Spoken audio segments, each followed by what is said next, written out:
중심 최경영의 최강 시사. 네, 레고랜드 사태와 관련해서 정치권 간의 책임 공방이 치열하게 벌어지고 있는데요. 대표적인 경제통 중에 한 분입니다. 윤희숙 전 국민의힘 의원 모셨습니다. 안녕하세요. 네, 안녕하세요. 예.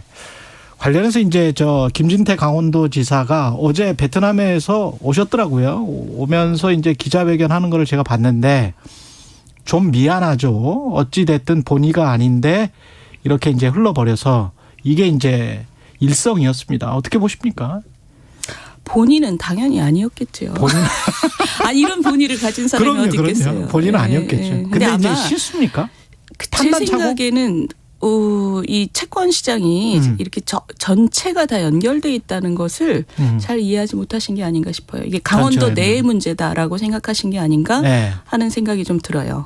근데 이런 이야기도 하셨어요. 회생과 디폴트의 차이를 제대로 구분하지 못한 것 아니냐. 그리고 경제부지사는 덧붙여서 BNK 투자증권 채권자죠. 주채권자가 성급하게 채무 불이행이 될 거라고 생각한 거 아니냐. 전화라도 한번 해보지. 뭐 이렇게 이야기를 했단 말이죠. 그러니까 거기가 좀 아쉬운 부분이에요. 예. 본인들의 그 액션이 시장에 어떤 시그널을 주는지를 잘 몰랐던 게 아닌가 싶어요. 왜냐하면 증권회사 입장에서는 회생 조치를 신청했다는 것만으로 경영상에 매우 중요한 그 조치라고 이해할 수밖에 없잖아요. 예. 그러면 경영상에 매우 중요한 조치라는 것이 있음에도 불구하고 우리는 빚을 꼭 갚고야 말겠다. 이런 의지를 그때 보였으면 괜찮았을 거예요. 그때 오히려 전화를 줬으면. 아니, 그런 의지를 얘기를 했으면. 근데 했으면. 그때 정반대로 지사께서 뭐라고 얘기를 했냐면 2050억의 중도개발공사의 빚을 대신 갚는 것을 방지하기 위하여라는 말을 붙였어요. 그 얘기는 내가 갚지 않기 위하여. 그렇게 들릴 수밖에 없는 거죠. 그러니까 강원도가 갚지 않기 위하여. 우리가 덤택이 쓰지 않기 위해서 우리는 이거를 끊고 가고 싶다. 근데 끊고 가는 방식에 대해서 좀 더 섬세하게 말씀을 하셔야 되는데 그거를 우린 대신 갚지 않기 위해서라고 대충 말하는 과정에서 상대방은 저거는 빚을 갚겠다는 의지가 없는데 플러스 경영상에 매우 중요한 그 상황이 발생했는데라고 이해할 수밖에 없는 거죠. 그러니까 이게 저 아까 말씀하신 그 연장선에서 이게 극도로 금융시장이 지금 예민해 있잖아요. 전 세계가. 우리뿐만이 아니라. 이게 어떤 의미에서는 강원도와 전국이 문제가 아니라 한국 시장과 금융시장, 전체 금융시장이 다 연결돼 있어요. 지금 이렇게 극도로 예민한 시장의 상황을 잘 인지를 못하신 게 아닌가 하는 아쉬움이 좀 있어요. 예. 그리고 나서 이제 중앙정부에서 50점 플러스 알파를 이야기를 했고 한국은행도 그 증권사들이 뭐 RP 했던 거 우리가 직접 그냥 매입해 주겠다 뭐 이런 이야기까지 했단 말이죠. 어떻게 생각하십니까? 이게 잘못하면 주춤주춤 해서 유동성 공급 쪽으로 이제 나가고 있는 건데 사실은 이렇게 되면은 이제 인플레이션 문제랄지 한계 기업의 구조조정 문제가 딜레이 되는 상황이랄지 이걸 경제적으로 보면 사실 이제 몰리는 거잖아요. 그렇죠. 예. 그러면 언제까지 정부가 이제 이른바 언론에서 이야기했던 언발의 오줌 누기식 대책이란 거죠. 그 지탱을 할 수 있을까요? 몇 개월 정도 지탱하면 또 다음 상황으로 갈 수 있고 뭐 이렇게 될까요? 어떻게 보십니까? 그러니까 지금 그 중요한 문제를 지금 최 기자님이 다 같이 얘기하신 거고요. 그 다 맞고. 근데 그것을 약간 끊어서 생각할 필요는 있는 것 같아요. 인플레이션 대책을 위해서 우리가 금리를 올리는 상황에서 이렇게 돈을 풀면 그 금리를 추가적으로 인상해야 될 필요가 생기는 게 맞지요. 그러니까 기존의 그 금리 정책의 효과를 줄이는데 그렇다고 해서 지금 이렇게 막 그 얼음에 금이 쫙쫙쫙쫙 가는 상황을 방치할 수는 없잖아요. 그렇기 때문에 그런 부작용을 우리가 어느 정도 예상을 함에도 불구하고 그걸 불사하고 이거는 일단 불은 꺼야 되는 거죠. 그리고 한계기업 구조조정 문제는 정말 큰 문제인데 한계기업 구조조정 기능이 우리 경제가 약한 것도 맞고요. 근데 지금 우리가 걱정하는 건 이런 유동성 대란 때문에 흑자 기업까지 망하게 되는 것을 걱정해서 지금 파고 있는 거잖아요. 그러니까 적자 기업 얘기는 사실 굉장히 중요한 우리 역할을 해야 되고 그것은 이거 불 끈 다음에 불 끈 다음에 옥석을 가리는 거를 하는 거고 지금 제일 중요한 건 흑자 기업의 줄도산을 막는 거. 근데 50조 플러스 알파로 해서 민간이랑 매칭해서 지금 사실은 펀드를 구성하자는 거지 않습니까? 그런 것도 있고 아닌 것도 그렇죠. 있고. 그렇죠. 그렇게 하면 국가에서 뭐 직접 하는 것도 아니겠고 그 일종의 이제 그 구제하는 위원회 같은 게 분명히 있을 거란 말이죠. 그러면 거기에서 돈을 누구에게 줄 것이냐. 지금 말씀하신 대로 트리플 A 기업들인데 만기가 돌아와서 일시적으로 신용경색에 시달리는 기업들에게 줄 것이냐. 아니면 BBB 마이너스 이상이나 BBB 플러스인데 그런 결정을 해야 되지만 그 결정을 해야 되는데 그게 좀 애매모호할 것 같단 말이에요. 아니 뭐 그거야 또 원칙이 별 문제 없는 기업 위주로 가는 거고. 가는 거예요? 제가 볼 때 지금은 시장의 유동성을 늘리는데 모든 그 초점이 가 있는 것 같아요. 제가 오늘 계속 나온 얘기가 그 국고채나 은행채 이런 것까지 다 그 유동성을 잡아먹지 않도록 하겠다는 거잖아요. 그러니까 그 증권회사로 하여금 그런 것을 담보로 할 수 있게 하겠다. 그러니까 지금 모든 그 50조 플러스 알파의 초점은 어쨌든 시장에 들어가는 유동성을 늘리겠다. 그리고 국고채는 좀 덜 발행하겠다. 그러니까 지금 전방위적으로 그렇죠. 유동성이 모자라는 자금 대란을 일단 막겠다라는 데 들어가 있어요.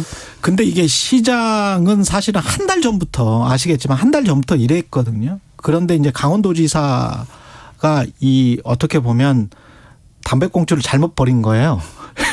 담배 피다가 산불이 나버린 건데 중앙정부는 어느 정도는 알고 있었겠죠.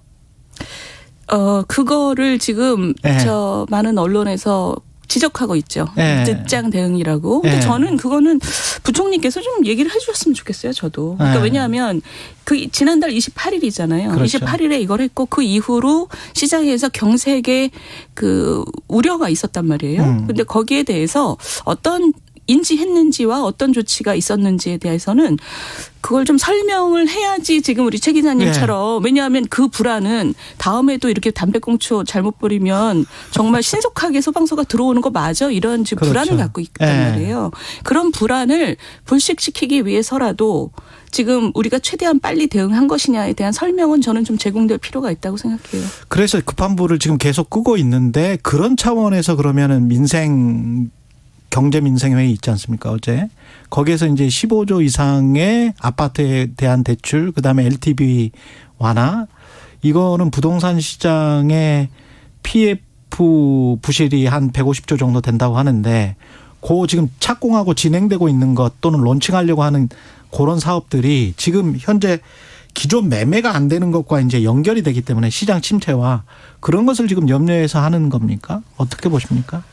그것도 있겠죠. 그것도 있으나 어제 제가 본 느낌은 그 부동산 지금 그 대출 규제를 완화하는 것은 어찌됐든 지금 부동산의 거래 절벽에 대한 우려가 제일 큰 것 같아요. 거래 절벽. 부동산 거래가 전혀 이루어지지 않음으로써 이게 그 가격이 급락하게 되면 많은 사람들이 아주 무리해서 집을 산 사람들이 그것을 포기해야 되는 상황 그리고 그것을 포기할 때 제값을 못 받게 되는 상황 그래서 금융기관에 다시 그것이 부실채권으로 그 충격이 다시 전가되는 상황 이런 줄을 좀 끊고 싶어서 그 일단은 그 규제를 완화하겠다. 그래서 좀 거래를 일단 활성화시키겠다. 지금 이런 얘기인 것 같아요. 근데 그러니까 뭐 저는 필요한 조치라고 생각을 해요. 그것도 역시 필요한 조치다. 근데 해외 투자자들은 어떻게 생각할지를 모르겠습니다. 왜냐하면 2020년 3월에 우리가 주식시장이 폭락할 때 한 1,500 밑으로까지 갔었는데 그때 한 1,260원이었어요 환율이. 최고 가봤자. 근데 지금 1,400원대에서 내려올지를 모르고 있단 말이죠. 근데 주식시장은 한 2,200대 정도죠. 그러면 환 시장에서 외국인들이 느끼는 지금 생각은 한국이 그 글로벌리 포위된 거 아니냐. 그 생각을 하고 있는 것 같아요. 그래서 환율도 그렇고. 근데 이제 이 상황에서 그래서 어쩔 수 없이 이제 내수나 건설 쪽을 부양해야 되겠다는 게 정부의 속마음이라면 해외 투자자들은 어떤 생각을 할까. 그것도 또 걱정이 돼요. 글쎄요. 그러니까 내수를 부양하겠다라는 생각을 정말 맨 앞에 갖고 있는지는 전 잘 모르겠고. 이번 정책으로는? 모르겠고. 기본적으로 환시장이라는 게 지금 환시장 독자적인 영역으로 존재하고 있다고 보이질 않아요. 왜냐하면 지금 환율의 문제는 지금 말씀하신 어떤 침체와 우리가 중국과 일본하고 엮여 있는 문제하고도 분명히 엮여 있고 예. 펀더멘탈의 문제에 대한 평가이기도 한데 예. 훨씬 더 중요하게는 지금 금리 정책 때문에 파생되는 부분이 크단 말이에요. 그렇기 때문에 그거 자체만 놓고 우리가 분석하기는 좀 유용성이 떨어진다 이렇게 생각을 해요. 그래서 예. 지금 환율에 대한 얘기는 금리를 미국 금리, 우리 금리 충분히 따라잡지 못하는 그 부분에서 이제 환율 시장에 영향을 주는 거기 때문에 그거는 같이 봐야죠. 지금 가계부채, 환율, 금리, 미국 인플레, 예. 러시아의 전쟁 이것까지 다 같이 볼 수밖에 없는 문제인 거죠. 그런데 증권사들 입장에서는 한은이 이제 직접 RP 매입해서 유동성 공급하겠다고 하니까 안심을 한 거예요. 일단 시장에서는 단기적으로. 잠시. 그렇죠. 예, 잠시. 근데 한은 총리 입장에서 생각을 해보면 정말 곤혹스러울 것 같습니다. 그렇죠. 어떻게 그렇죠. 해야 됩니까? 만약에 윤 의원님이 하는 총재라면 같이 했을 것 같아요.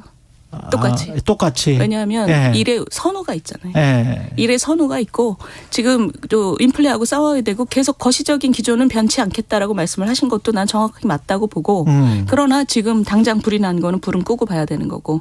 그럼 금리 인상 기조는 계속 이어갈 것이다. 그렇게 말씀하셨고 그래야 되는 거죠. 그러면 0.5%는 예상을 해야 되네요. 우리가 11월에. 그거는 확실하지 않고 그거는 그때까지의 데이터를 그때까지는. 가지고 그러니까 예. 지금 그 기조를 바꿀 그런 상황이 생기지 않았다는 것일 뿐이고 0.5가 될지 0.25가 될지는 그때 가서 볼 문제죠. 예. 특히 이번 주에 다음 주에 미국 금리가 또 결정이 되잖아요. 그렇죠. 그 미국 금리가 우리 그 금융시장에 어떤 영향을 미치는지까지 다 보고 그다음에 결정하겠죠. 다행히도 이제 미국에서 그런 목소리가 이러다 우리 다 주고 뭐 이런 목소리가 지금 나오고 있기 때문에 미국에서 혹시 0.5로 늦추고 유럽도 조금 좀 따라가고 그러면 우리가 좀 숨통이 트이는 그런 국면이 연말 때 기대할 수 있을까요? 어떻게 보십니까? 경제 상황은? 기대 중에 하나죠. 기대 중에 하나인데 지금 말씀하신 예. 그런 의도가 미국의 예. FRB에서 그런 목소리가 나오고 있는 건 맞지만 여전히 물가를 확실하게 잡고 이거 끊고 가자라는 목소리도 여전히 있기 때문에 그렇죠. 그게 이제 그렇죠. 압도적이라고 봐야죠. 그게 더 주류라고 봐야죠. 그래 보이죠. 아직은 지금 그렇죠. 예. 이 소수 목소리가 지금 우리 좀 완화하자라는 얘기인 것이고 그거는 미리 예단하기는 굉장히 어려워요. 근데 예. 지금 며칠 안 남았는데요. 그렇죠. 예. 그리고 아까 약간 정치적으로 비출 수는 있는데 성남시 모라토리엄과 이 지금 디폴트 선언은 아니다. 회생 처리다. 이 김진태 지사가 한 것들 정치권에서는 뭐 서로 간에 다른 이야기를 하는데요. 어떻게 보십니까, 이건? 저는 2013년인가? 민주당에서 예. 김진태 지사에게 지금 덮어 씌우는 혐의는 정치 쇼다잖아요. 그 전 지사를 예. 그 디스하기 위해서 그 담배 꽁초를 일부러 던졌다. 근데 저는 그렇게 보지는 않아요. 아까 말씀드린 것처럼 예. 전체가 이렇게 연결돼 예. 있다는 걸 아마 잘 이해하지 못했을 거다. 그리고 우리도 사실 이번 위기 전에는 금융시장이 이렇게 예민하다는 걸 우리도 영국 트러스 때 처음 안 거잖아요. 그렇죠. 어마어마하게 예민하다 이걸 그렇죠. 느낀 예. 거잖아요. 그러니까 그거를 강원도에서 이거 정책하시는 분이 잘 몰랐을 가능성이 전 높다고 보는데 그 민주당 쪽에서 김진태 지사를 정치 쇼라고 비난하는 것은 저는 좀 맞지 않다고 봐요. 왜냐하면 이재명 지사 스스로가 정치 쇼라고 자기가 모라토리엄 한 것에 대해서 이미 평가를 했거든요. 예. 그런 상황에서 남한테 막 정치 쇼라고 막 비난하는 건 좀 너무 심한 내로남불이다. 저는 그렇게 생각해요. 예. 그리고 마지막으로 한 가지만 더. 이 15억 초과 아파트 담보대출 허용한 거랄지 LTV 그 50%까지 하겠다. 요거가 부동산 시장 뭐 떠받드는 정책인지 아닌지는 뭐 나중에 평가를 할 것이고 효과는 있을 것인가? 지금 당장에 지난달에 예. 우리가 수도권 말고 지방의 규제를 많이 풀었잖아요. 규제 지역을. 그렇죠, 그렇죠. 그때 얘기했던 것이 이게 효과가 드러나게 나지 않으면 수도권도 풀겠다. 예. 그렇게 이제 예상을 했고 우린 예. 지금 당연히 예상된 수순을 가는 거예요. 예. 근데 지금 이것이 효과가 날지 안 날지는 모르죠. 지금 말씀하신 것처럼 금리 때문에 대출을 뭐 얼마나 그렇죠. 자유롭게 받을 것이며 은행 창구에서 또 얼마나 자유롭게 줄 것인지 이런 게 지금 전반적으로 제약이 걸려 있기 때문에 그럼에도 불구하고 돈이 좀 여유가 그러니까 돈이 여유가 있다는 건 상환 능력이 있는 사람들이 빌릴 것을 지금 기대하고 지금 이런 조치를 한 거란 말이에요. 예. DSR을 묶어놓은 상태에서도 상환 능력이 있는 사람들.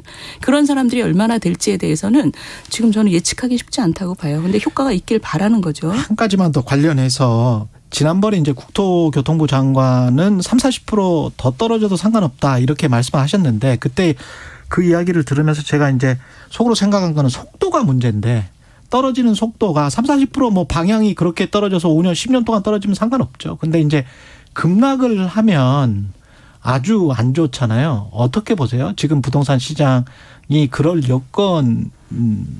어떻게 보세요? 최 기자님이 말씀하신 게 정확한 포인트고 네. 근데 제가 그때 국토부 장관의 말을 선회를 하자면 네. 가격이 좀 떨어지더라도 인위적인 부양은 하지 않겠다라는 뜻으로 제가 받아들였어요. 왜냐하면 지난 정권 때 너무 많이 올랐기 때문에. 근데 그 속도에 대한 얘기는 지금 최 기자님이 표현하신 것처럼 조금 더 섬세하게 하는 게 맞지요. 근데 그분의 강조점은 아마 인위적인 부양은 하지 않겠다.